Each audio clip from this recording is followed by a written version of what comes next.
آج کا جو ہمارا پہلا ٹاپک ہے وہ ہے مرگی. پہلے تو یہ بتائیں یہ مرگی ہے کیا؟ مرگی جو ہے نا ایک میڈیکل ٹرم میں پورے خاندان کو کہتے ہیں. دوروں کا ایک خاندان ہے. اب دوروں کی بہت سی اقسام ہیں. اس میں ایک پورے جسم کے جھٹکے والے دورے بھی ہو سکتے ہیں. ایک ذہن کے جسٹ ایک ایبسنٹ ہونے کے کچھ سیکنڈ کے دورے بھی ہو سکتے ہیں. جسم کے کسی ایک خاص حصے کے ایسے ہلکے ہلکے دورے بھی ہو سکتے ہیں. ہلنا اس کا؟ ہاں جی. اچھا. تو جھٹکے تو پورے جسم کے جھٹکے ہوں, جسم کے کسی ایک حصے کے جھٹکے ہوں, وقتی طور پہ ذہن چند سیکنڈ کے لیے ایبسنٹ ہو, ایون یہ پلکیں تیرتے جھٹکیں, یہ مطلب مختلف اقسام ہیں. لیکن ہماری جو میڈیکل فیلڈ ہے اس میں پوری ایک ہر قسم کے دورے کے لیے ایک ہی ٹرم یوز ہوتی ہے. اس کو ہم اس فیملی میں ڈالتے ہیں جس کو ایپیلیپسی کہتے ہیں, مرگی کا خاندان. اب اکثر لوگ کہہ دیتے ہیں جی مرگی تو شاید صرف وہی ہوتے ہیں جو وہ آپ کے منہ سے جھاگ نکلے, آپ کو وہ جو کڑال پڑے اور وہ آپ گرے پڑے ہوتے ہیں, منہ سے جھاگ نکل رہی ہوتی ہے اور یوں تھوڑا سا بہت زیادہ آپ کو جو ہے نا پورا جسم انہی شدید جھٹکوں میں جائے. لیکن ضروری نہیں ہوتا, اس کی بے شمار اقسام ہیں اور بہت سی ایسی ہیں جو ابھی تک ان ڈائگنوز رہتی ہیں سوسائٹی میں. لائک ایبسنٹ سیزر جو اکثر بچوں میں پائی جاتی ہے. اس میں دیکھا گیا کہ بچے کچھ سیکنڈ کے لیے ذہن میں ایسے بیٹھے بیٹھے غائب ہو جاتے ہیں. اکثر اس کو لاپرواہی کے زمرے میں لیا جاتا ہے, بلکہ الٹا مارا جاتا ہے کہ تم دھیان نہیں دیتے, توجہ نہیں دیتے. تو مطلب وہ بھی اس کو بھی ایپیلیپسی کہیں گے. تو بعض اوقات کچھ پارشل سیزر ہوتے ہیں, وہ بھی ایک قسم ہے جس میں بعض اوقات بندہ ایون چلتا چلتا کسی اور جگہ پہنچ جاتا ہے, بعد میں اچانک کہتا ہے یار میں یہاں کیسے پہنچ گیا.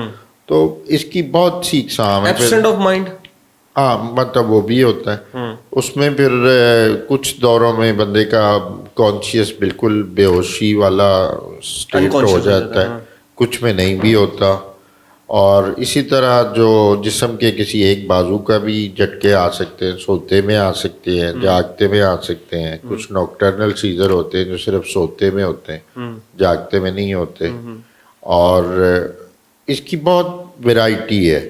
اور جب پوری ہسٹری کلینکل پکچر سامنے آتی ہے اور پیشنٹ کو ایگزامن کیا جاتا ہے, پھر ہی آپ اس کو پراپر ڈائگنوز کرتے ہیں. لیکن اس میں اچھی خبر یہ ہے کہ یہ کسی بھی قسم کے ہوں, اس کا پراپر ٹریٹمنٹ ہے, بڑے آرام سے ٹھیک ہو جاتے ہیں.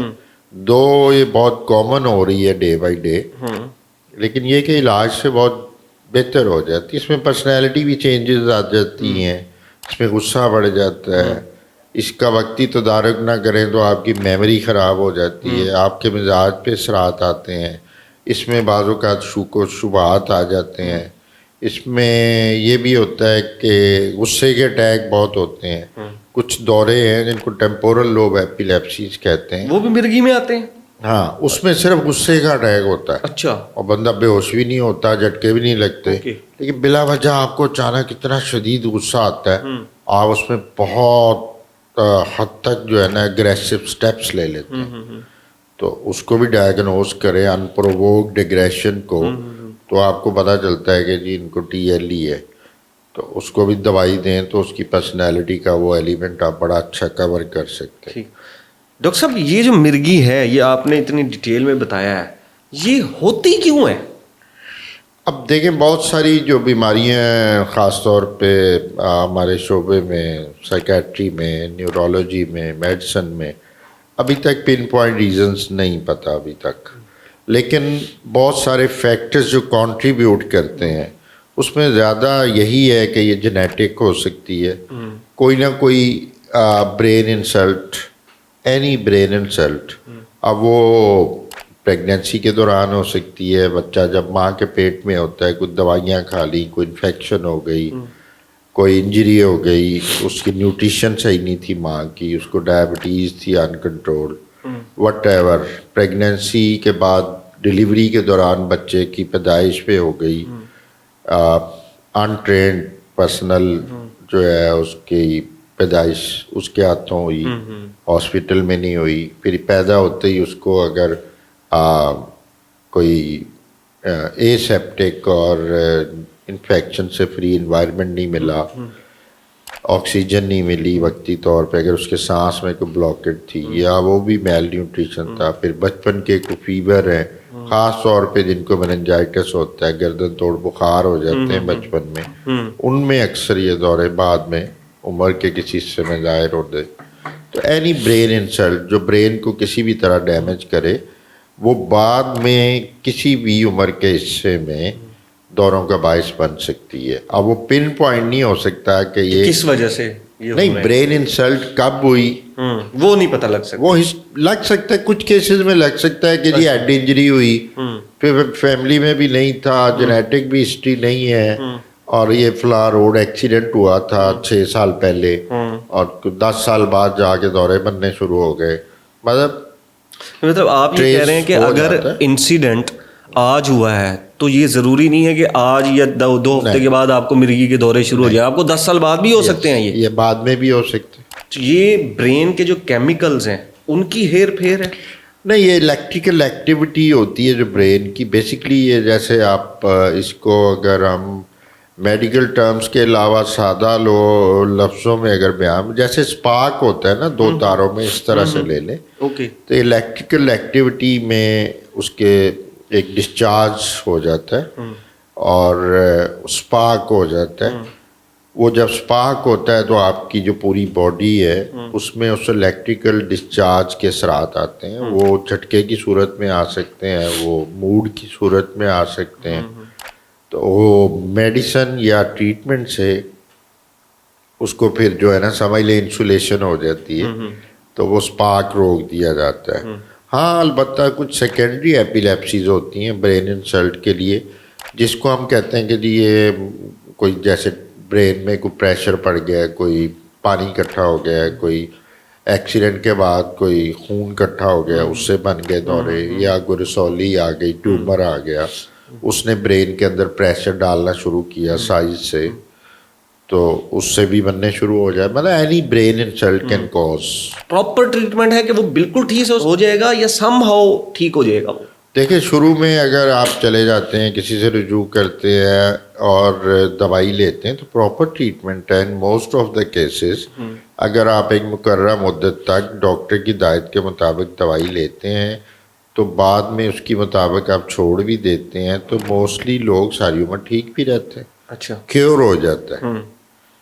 بہت سے کیسز میں یہ کیور ہو جاتا ہے۔ کتنا ان سرٹن کیسز اگر کیور نہیں بھی ہوتا، سپوز مطلب کوئی بھی ریشو ہو سکتی نا، وہ تو آپ چھوڑنے پہ آپ نے بعد میں دیکھا کہ یار 2 سال بعد پھر نکل آیا کہ فیملی ہسٹری بھی تھی اور بھی رسک فیکٹر ہے، کوئی بے احتیاطی ہیں، تو لائف سٹائل ایسا ہے، تو آپ کم از کم اس دوائی پہ ایک بہت اچھی نارمل لائف گزار سکتے ہیں۔ کنٹرول تو 100% بہت اچھا ہے نا، اس کا مطلب آپ کو اڈاپٹ کرنا چاہیے۔ تو کیا کوئی ایسی فوڈ یا ڈائٹ کی چیزیں بھی ہیں جو مرگی کو ٹریگر کرتی ہیں؟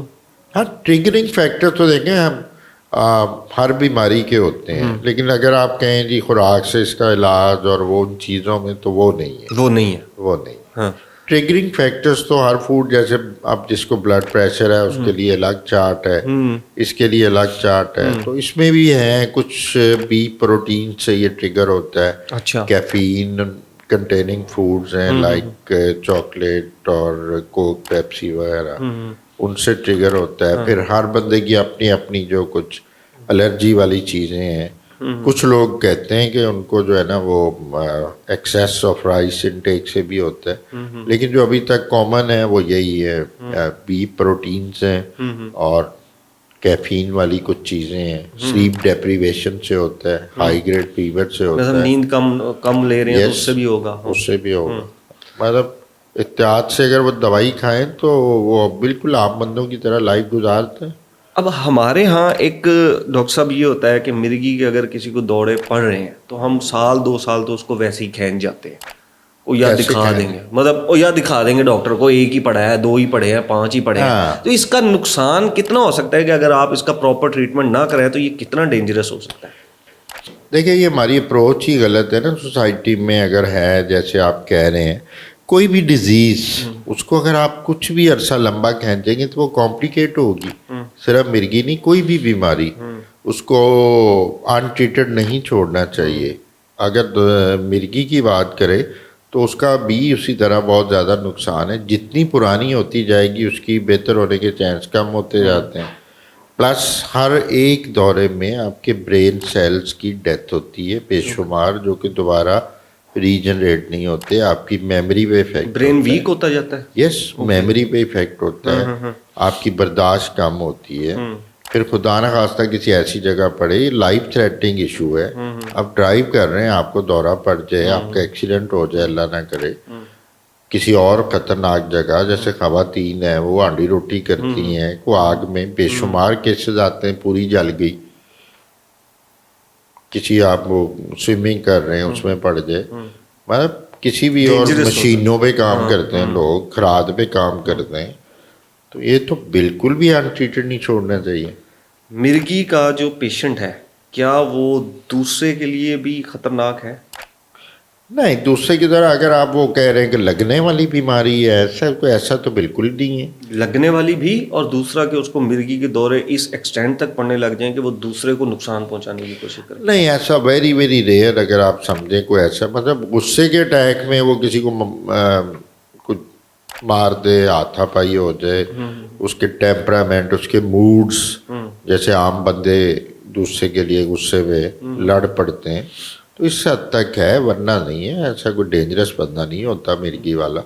وہ بیچارہ تو خود ہی، وہ جب کسی کو دندل پڑتی ہے گاؤں میں، کوئی جوتے سنگھاتے ہیں، کوئی بابوں کی کٹ کھاتا ہے، یہ سارا کچھ یہ وہ تو خود ہی مظلوم ہوتا ہے. سنگھانے والی جو آپ نے بات کی، وہ کہتے ہیں جوتے بھی سنگھائے جاتے ہیں، جرابیں بھی سنگھائی جاتی ہیں. کوئی ناک پکڑ کے کوئی اس کا ٹریٹمنٹ ہے؟ نہیں، ناٹ ایٹ آل. جو جہالت ہے بس وہ آپ کو پتہ ہے ہمارے ملک پہ اس وقت سب سے زیادہ اگر بہتات ہے کسی چیز کی تو وہ جہالت کی ہے. سیلف ٹریٹمنٹ ہر بندہ کر رہا ہے. ہاں، یہ تو ورس کرنے والی بات ہے نا. کوئی بھی اریٹینٹ دیتے ہیں نا اس کو کہ جس سے وہ اریٹیٹ ہو. اب وہ چمڑے کا جوتا ہے، اس کی اسمیل اریٹیٹ کرتی ہے، تو وہ تو ویسے بھی 5-7 منٹ میں دورہ ختم ہو جاتا ہے اگر آپ اس کو نہ چھیڑیں تو، in most of the cases. لیکن ہاتھ لگانا، ٹچ کرنا، آواز دینا، یہ سارا کچھ منع ہوتا ہے. یہ دورے کو اور زیادہ ورس کرتا ہے. تو مرگی کا جو ٹریٹمنٹ ہے وہ کمپلیٹلی پاسبل ہے. یس، بہت حد. پوری دنیا میں بڑا کامن مرض ہے یہ. کوئی دیکھو، یہ اللہ نے جو لائف بنائی نا، اس میں آپ کو حکم یہی ہے کہ مشکلیں آتی ہیں، مصائب آتے ہیں، بیماریاں آتی ہیں، تو اس نے بتا دیا ہوا کہ میں نے آزمانے کے لیے تمہیں ان ساری چیزوں سے گزارنا ہے. تو آپ کی تو ایک ہی ڈیوٹی ہے، جو چیز آتی ہے اس کو آپ نے وائزلی، جو ممکنہ پاسبل حل ہے اس کے مطابق ڈیل کرنا ہے. تو آپ کو ایک بیماری آئی ہے یا فیملی میں آئی ہے تو اس کا جو اس وقت بیسٹ پاسبل سلوشن ہے چپ کر کے اس پہ کرے اور اللہ سے دعا کرے. That's the only thing. Thank you so much doctor صاحب. You welcome.